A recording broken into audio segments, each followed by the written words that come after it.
An MP has criticised a health charity after it announced plans to take a roadshow to an illegal travellers site. Diabetes UK said its only visit in Essex would be to Dale Farm near Basildon. John Barron said the event should be held in a town centre instead.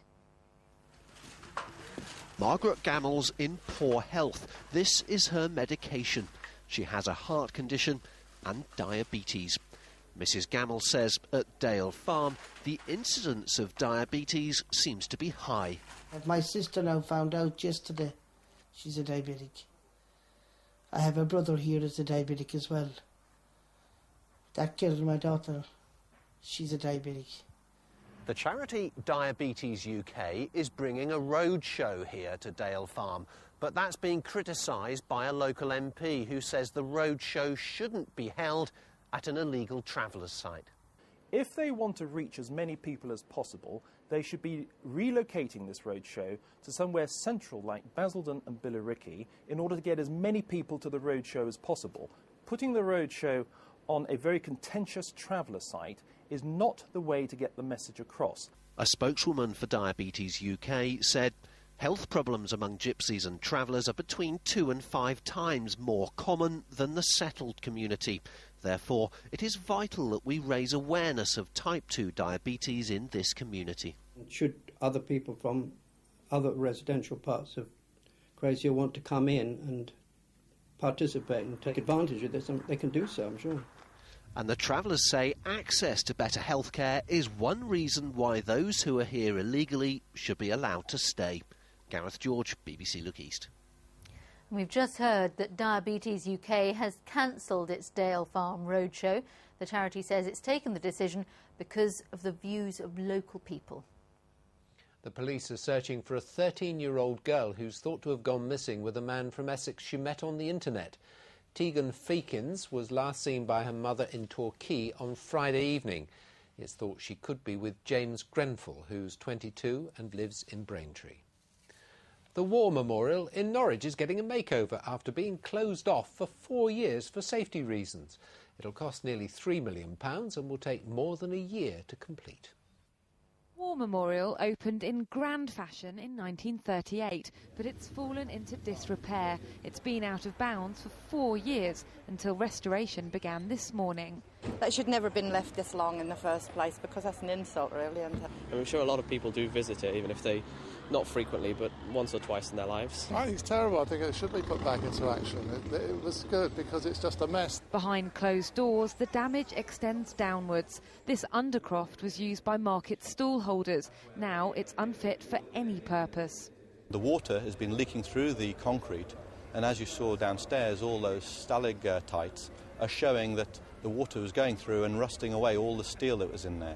And because the deck is so thin, it's only 75 millimetres or 3 inches in old money, it basically means it's so weak that if we had crowd loading here, there's a potential that people could fall through. When the Memorial Garden was built in 1938, it was used by local people as a place to meet up. Now, they've had to go elsewhere for the past 4 years, but it's hoped that next year they'll return. The memorial's a listed building, so every brick has to be restored and replaced. It should be open again by Remembrance Day next year. And Jana Gadgill for BBC Look East in Norwich. The Wave Power machine, which capsized off the Suffolk coast, should be recovered this week. The Trident energy generator came to grief after being towed out of Lowestoft last week. It was due to begin trials 5 miles offshore, but overturned on the way. Peterborough has become the first place in the region to open a Muslim secondary school for girls. It's being paid for by members of the Asian community who believe that many children are not reaching their full potential. New friends at a new school. All 3 have come from mainstream education in Peterborough, saying they're pleased to now be at a girls-only school. And I really wanted to learn. I wanted to get better education. And that's why when I find out this is like Muslim school and they're doing English and Islamic things, then I wanted to come here. Before I used to feel quite uncomfortable being the only girl in my class wearing a headscarf, but it makes me feel a bit more comforting and a bit more happy. This is basically a home which can be in any environment. It could be A Dragon's Den-style presentation gets students used to their new classmates and teachers. The school will be regularly checked by Ofsted and offers the full curriculum. Parents will pay £3,000 a year to send daughters here. We felt it is important to teach them the Islamic ethos and moral education, how to respect, because the society lacks the respect. And the girls obviously are going to be tomorrow's mothers, and they are the ones who will teach the respect to the children.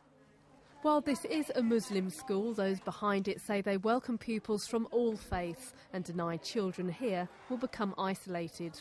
They'll have the opportunity to develop their character, their own moral values, their own sense of beliefs, so that when they do go out to the wider world at the age of 16 or 18, go on to university, go on to bigger, better things, they will know exactly where they stand, where their boundaries are, what their social and moral values are.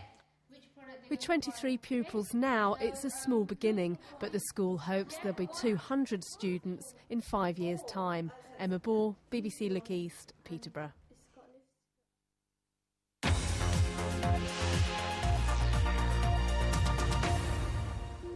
The Labour Party conference has begun with all the focus so far on the economy.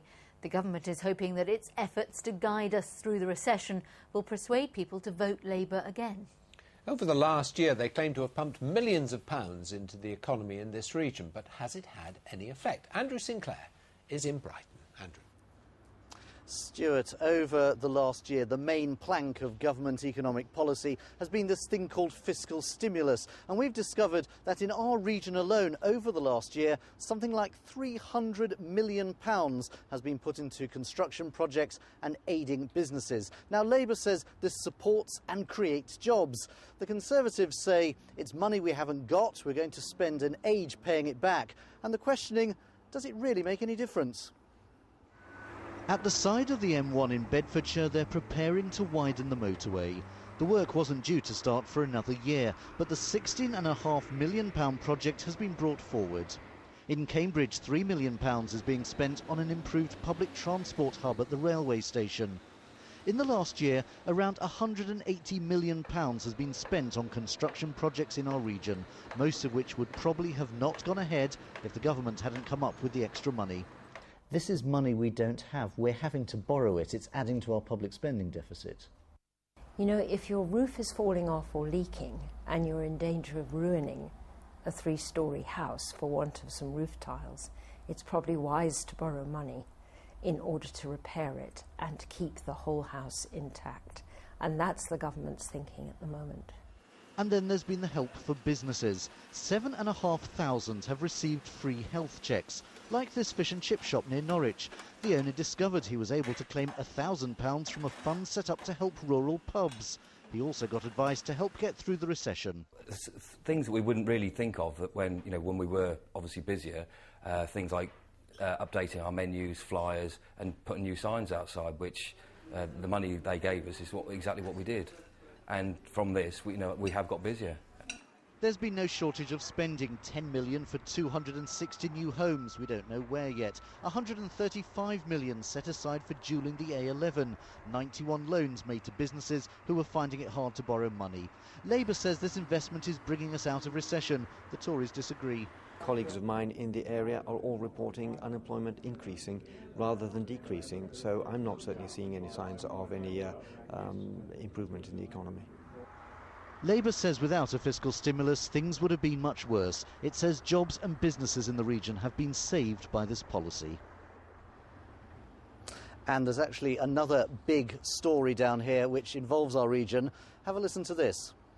This government will stand by the Vauxhall workers in Ellesmere Port and Luton, where the workforce themselves have been the main driver of change. Yes, Lord Mandelson a short while ago pledging to keep fighting to secure vehicle production in Luton. The whole issue of Vauxhall is actually a big talking point down here, both on the conference floor, where there was a motion from Luton North today calling on the government to do more, right out into the fringes. And tomorrow, I'm told, they're even going to drive a Vauxhall car into the conference centre. The Unite union is also running a big campaign. One of the Vauxhall workers has been collecting signatures on a T-shirt. He's already persuaded the Prime Minister and several other government ministers to sign.